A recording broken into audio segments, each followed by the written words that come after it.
Hey, what's up guys, it's Oakley. NCA has posted an update on the historical titles that are coming up soon, so let's dive right into it. We get this cool little piece of concept art. Doesn't reveal too much, but interesting nonetheless. Let's scroll down. So as a kind of a bit of a recap, CA has said before that there are going to be 3 historical titles that are upcoming. The first is going to be a DLC based on a previous title. The second one is going to be a standalone that's also built off a previous title, a la Shogun 2, or sorry, Follow the Samurai, how that was built upon Shogun 2, but was its own standalone. And then finally, the third one is going to be just the biggest tentpole that's on a new historical period that is entirely standalone. So yeah, let's go over it. So they do say that they're going to talk to 3 different project directors, Maya, Jack, and Janos. So the first one they talk to is Maya, and Maya is going to be in charge of the DLC one. So a couple hints here. They don't really tell us too much about this period. I mean, the extent of the answers are just right through here. But anyways, we can start to try and decode it. So basically, what they ask is, we'll be coming to you guys first soon. Without giving the game away, what are you up to? And they say, well, we're working on a campaign expansion for one of our older games, probably the biggest historical one CA has done, we think. We've been working on our project the best part of a year, blah, blah, blah, blah, blah. So they say it's exciting. So 2 things to take away from this. It's on one of our older games, and it's probably the biggest historical one CA has done yet. So in terms of biggest historical one CA has done, what does that mean? Well, there are kind of a couple of ways you could slice biggest. Biggest could mean literally the size of campaign map, biggest could be the amount of content that they put into it, or biggest could be kind of the time frame that it spans. So those are 3 ways to slice it. In my eyes, I do think that biggest is probably going to be map-wise. Content-wise, I think CA already has that kind of, the amount of content they put in stuff, they've already got kind of that formula figured out in terms of how much they want to resources they want to put into it. Maybe CA is making a particularly juicy DLC to entice purchases of this older historical game. I'm not sure, but to me, the biggest kind of implies map. So we'll keep that as a little bit of a hint. And then one of our older games here. So this is kind of interesting. So what does that mean? Well, if they were to say, kind of looking at our timeline of games here, the last historical game that they put out was Attila. So there was Attila with 2 of these DLCs that they put out, The Last Roman, The Age of Charlemagne. But if we go back here and they say one of our older games, what that implies to me is they're looking a little bit deeper in terms of the roster. So one of our older games to me implies not just the latest historical one, but going back one further to Rome 2 down here. So that's kind of interesting. So my bet is kind of on Rome 2, and then I believe there was another comment elsewhere where they talk about them trying to do something on a game that had more of an active player base. And if you look at the Steam charts, people have been posting this. Rome 2 definitely is being played more than Attila. Myself, I've had that anecdotally made obvious to me through multiplayer. It's just much more lively in Rome 2. I'm not quite sure how that stacks up in terms of campaigns, but in my eyes, I think the campaign for Rome 2 is alive and kicking. So anyways, that's where I expect the title to take place, and then here, biggest probably has to do with the map. We can say it's for one of our slightly older games. Yes, for the first time we've gone back to a game so long after release. So again, this implies that it's not just Attila, it's going probably a little bit further back. This in and of itself is new territory, something we were keen to explore. Okay. Here it is. There's a lot of people still playing this particular game. So in my eyes, I think that again points to Rome 2. And a lot more we haven't touched in that era. Some really incredible stories and events that defined history. So that's pretty cool. Let's go a little bit further before we dive a little bit further into this comment here. What are you looking forward to with this release? Well, of course, we want players to get a kick out of the new expansion, but I think seeing people's reaction to the big free update we're making to the main game at the same time will be really interesting. So that is very interesting. I'm very keen to see kind of what that is going to imply. Are those changes to kind of little minor factions that are on the game? If it's going to be changes to minor factions, then you would think that, okay, the expansion then kind of has to take place on the same timeline as Rome 2. So to me, I don't necessarily think it's going to be minor factions. It's probably more due to mechanics, which, man, if they're able to re-implement mechanics, I don't know, some sort of like better skill tree with retainers, or pull in some stuff from later historical titles that people liked, politics and stuff like that, improvements to that would be absolutely amazing, loyalty, things of that nature. So they say it's great to be able to go back and look at the whole era of the game and make some changes. So again, they do say take a look at the whole era of the game and make some changes. So I'm not sure how, if they're going back to Rome 2 and they're exploring new content, how that will kind of overlap with Rome 2. Because here, I mean, they've already filled in different time periods: Hannibal at the gates, Caesar and Gaul, Imperator Augustus. So that only leaves a couple little gaps for me in terms of where they can explore. So if they're going to go to the 2nd century BC, I mean, that's kind of the conquests of the East, the wars against the Seleucids. Yeah, I'm not quite sure they want to fit too much in there. We'll see what that ends up being.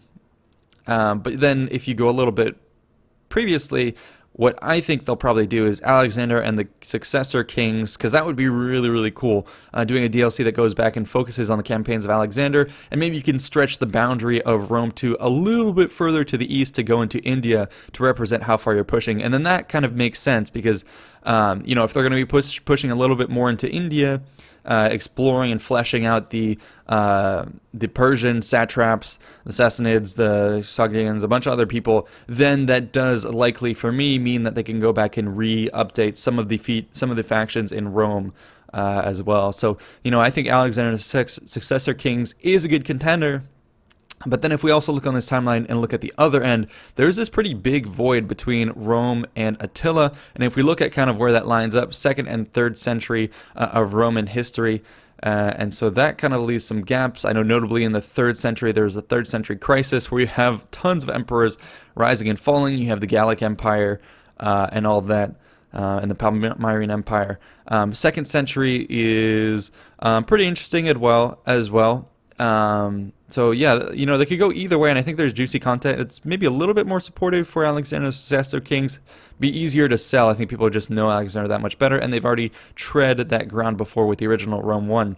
Although there is a little bit of caveat to this. So if we go back and we look at some of this little teaser that was posted before, this was a concept art that CA had posted previously, concept art for the new historical content team's forthcoming campaign pack. So campaign pack, I'm not quite sure if that means it's going to be this, Rome 2 expansion, or if it's the standalone one. But in terms of symbology here, this is the sign of the Cherushi. So people were saying that, hey, Arminius, after he kind of betrayed the Romans and there was the disaster in the Teutoburg Wall, there was a disaster in Teutoburg. Then there were the campaigns, lots of campaigns against the Germanic people. So people were thinking, hey, maybe that's kind of the focus of this DLC. In my eyes, I don't know, it's kind of a little weak just because of the idea that, hey, we've done stuff against the Germanic people so much. So I don't know. We'll see. I mean, if they put it here, they bridge the gap. It could be oncoming pressure of the Germanic people. So yeah, I guess if we go back to that image here, if this is included in it, the Roman or any time kind of history interacts with the Cherusi, that would kind of preclude an earlier time frame because Alexander just didn't go that way. And so that would kind of mean, hey, if we're teetering on either edge of Rome 2 here, it would probably put us into the more modern period and the bridge between Rome and Attila. So that could be a hint. But again, we don't really know if this one is the DLC or the standalone completely. So that's what I can make of this so far. But yeah, that's about it. Next, they go on to Jack. So Jack is the one who's going to be working on the one that is going to be functioning kind of like Fall of the Samurai. So he says, what are you working on? We've had one work in progress screenshot from it that people seem to decode pretty quickly. So what they're referencing is back here, CA had posted a little blurred out teaser of a coastline. So this one looks like, I mean, if you look at it, the textures and all that of the map do look pretty similar to Attila. So it seems to me that they're going to be building off Attila for this standalone. And then in terms of how people decoded it, people had looked at this and I think compared it to like a Google Earth's map, and it aligned pretty easily to, I believe it was a place in Ireland. So people did a comparison shot of that. So that was interesting. So I can show you here. So here's the comparison I had done in a previous video where you could see the coastline here syncing up pretty nicely. So I think people have kind of pinpointed that one to be in the British Isles. So yeah, that seems to indicate that the saga title is going to be in the British Isles. If you compare that to the Cherushi, I'm not quite sure they were so involved in the British Isles, but perhaps if the map expands into cover some of Germania, that could include that as well. Let's go back into what they're discussing here. Okay.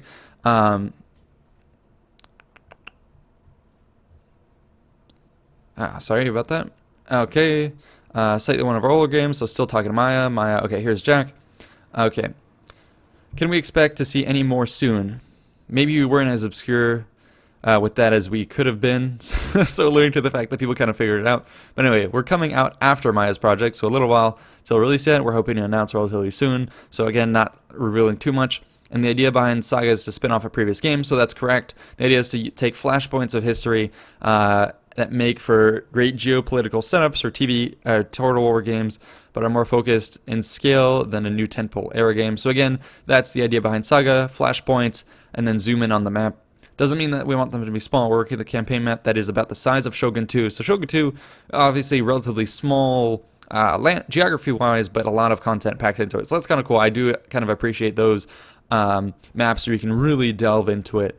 And it just fleshes out the terrain, the importance of terrain, and it makes your conquest seem that much more epic, as opposed to when you come up to the British Isles and you can conquer it in 2-3 cities, it can be a little bit overwhelming. But yeah, tighter focus on resolution. So they say it's a new game, substantial and standalone for sure, blah, blah, blah. It's like Fall of the Samurai. We're working on taking the base from a previous game, overhauling, adding new content, but not reinventing the wheel. It's an extension or magnification of the previous game's time period, so of course there's some crossover. So that is kind of important. There's going to be some crossover. So if we look back at our timeline for Attila, crossover could mean a couple of things. But if we look at Attila, there were 2 campaigns, The Last Roman and The Age of Charlemagne. The Age of Charlemagne was very well received, and I know we've speculated previously that there are a couple gaps in here that they could go ahead and cover. Rise of Islam or Age of the Vikings. I think people seem to be kind of keen on the Age of Vikings here, just because it's a time period that a lot of people like. I've done it previously in Medieval, and yeah, it kind of would align with the map here. There's also going to be kind of another hint that they drop down here. So anyways, let's take a look at this a little bit further, and it's new territory for you and your team, blah, blah, blah. As a team, was it Age of... in a way, yes, we've all worked on all sorts of Total War games in the past, but I guess our last official release as a team was the Age of Charlemagne expansion for Attila, so it's certainly different to be working on a self-contained game that will be in a box on the shelves. I've been chatting to the marketing guys recently about pack front designs, which is novel. Okay, not quite sure what to make of that. Anyways, anything you can tell me about the subject of this title to tide us over with endless speculation? It's a period and place I wanted to make a game about for years, so yes, I'm excited. As I came from the community, blah, blah, blah, I was excited, enjoy pulling it apart and modding it. Okay, so that doesn't really tell us too much, but this here, oh, and beware the crow. So if you do a quick Google search, historically, crow, first thing I did was, hey, look up the Crow Nation, but the crow... I mean, they were in the Dakotas, and that that doesn't really seem to jibe so much with Attila. I mean, maybe you could... No, I don't think they would ever push something into the exploration of the New World built off an Attila engine. That seems kind of crazy, so we can cross out the Crow Nation there. The next thing for the Crow, well, there are a couple little hints here. So if I pull this one over, if you look at this image here, I mean... labeled right here, crow wings on the helmet, so that would perhaps tie this Cherushi warrior over to this title, so I'm not quite sure, but hey, you know, that's one instance of the crow. The other one is going to be crow. If you look at the Vikings, the crow are associated with kind of Odin, with the ravens, so that would again tie us back to the Vikings, which again I think is pretty likely for this title around the Age of Vikings time period. So that's it for those 2 titles. So again, for Rome 2, perhaps Alexander, but maybe tilting more towards something, if it's tied to the Cherushi, a little bit 2nd or 3rd century, so that could be interesting. And then for the standalone, most likely going towards the Age of the Vikings. So that's what I've got from that front. And then finally they talk to Janus, so they're going to be talking about a new historical title. Expectation is going to be pretty heavy on your team, being responsible for the first new historical era title since 2013. That's quite some time, guys, and a whole new time period we've never been to before. So that is again kind of interesting. If we look at the timeline, what that kind of means. Timelines that we've never covered. Well, there are a lot of gaps through here. I had put this big timeline together before, so kind of everything in gray and black is stuff that CIA has not, or was my kind of early on guesswork for what it would be. So if we look at a historical title they've never done, one of my bets was for the Mongols, but focused on the East, on the kind of obviously their war with the Chinese, the Japanese. You can bring in a lot of awesome factions. Which would be cool. It kind of aligns with the time period they've done with medieval, but if you focus on the East, then it is relatively new. But if you're going to talk about kind of even more new time periods, that would push us perhaps into the Renaissance period, which kind of bridges the gap between medieval 2 and empire, 15th, 16th, and 17th centuries. That seems kind of likely to me. Yeah, we've had a medieval 2 expansion in the Americas, but that was pretty small and it was a very old title. And Renaissance, I guess, does kind of overlap with the time period of Shogun, but Renaissance would be more European focused. Although I did remember CA saying something about not trying to focus on, Europe as much. So anyways, that's kind of interesting. Let's get back to the thread. A brand new era brings a completely different look and feel to this Total War game. We've ramped up the final size of the team in the past few months. Okay, so it's coming together. It's nice to see after having researched historical city layouts for months. Okay, so some importance to historical layouts. That again, I guess, alludes to the fact that in the main historical titles, they're not going to be doing the thing that they did with Warhammer 2, which was, hey, all these cities are very arcadey. They all kind of look the same. They have a wall that you can only approach from a single direction. So if they're talking about well-researched city layouts, it's more than just eye candy to me, and it seems like we're going to continue to see kind of the complete cities that you can encircle and assault from multiple directions when it comes to this title. So that has me excited. There are still placeholder gray boxes, blah, blah, blah. Atmosphere is already outstanding. Okay, we have all that. So things are really moving at the moment. They talk a bit about mocap. They have a lot of stuntmen, and they say we are a much more ambitious approach to mocap than we have with previous historical titles. I'm not quite sure what to make of that. Maybe it means that they are expanding kind of how they do motion capture, in the sense that previously we've only really seen some motion for idling troops, for some reloading animations, and then finally match combat animations. Perhaps they're fleshing out match combat animations to include 2v1s, 3v1s, 2v2s. I don't know what that means, or perhaps it's just more fluid and more varied single match combat animations, or perhaps more idling. But if we go time frame, if they're talking about much more impressive animations, I mean, in the Renaissance, I don't necessarily see too much in terms of like animations that would blow me away. I mean, you have some pike and shot, you have reloading animation, stuff that we've seen previously. I mean, I guess the same thing could be said with the Mongols, but with the Mongols, you see a lot more varied fighting styles when they're fighting against the Japanese. Maybe that has its own specific fighting style, or the Mongols themselves, perhaps they have some more brutal kill animations, other factions like that. They would have, of course, come and busted into the Middle East and fought with Islamic factions and the crusading factions as well into Europe. So I don't know, Mongols has a lot more flavor and variety. Renaissance to me seems a little bit more cookie cutter, but there's only so much we can take away from ambitious mocap. So let's leave it at that. But they're sure people will be impressed. A brand new era, though, got to be easy to guess. So they say there are plenty of eras we've never worked on, but sure, there's some more obvious ones we expect, ones we see people excited about, and we're going to be excited too. I don't know if that means that, hey, some of the big speculations people have had is on the money. We'll have to see. We have a big list, and it's easy to come up with a big list. We have our favorites. Some of them are relatively obscure, and we have eras on that list that we've already been to that we want to go to again. So that's kind of key. So this is kind of moving on to future titles. Here they get to something that has been rumored in the community for a long time, where a long time ago Mike Simpson basically said he doesn't think that CA will do a game title 3, but here they're saying that isn't necessarily true. So that does open up the potential for in the future, after this next big tentpole title, for them to finally get back to Medieval 3, which I think people would be a lot very excited for. So if I'm thinking CA strategically, if I'm going to go back and do Medieval 3, that might potentially, overlap with the Mongols. So that means if I'm going to do Medieval 3, and I don't necessarily want to already kind of eat up some of its content, then that means, okay, maybe this big tentpole is going to be Renaissance, which means that later we can go back and revisit this gap with the Medieval 2 era. So that is about it. We've gotten to the end of the page we've been discussing for quite some time, so definitely leave your speculation below. Oh, and of course there is this image up here that they posted previously.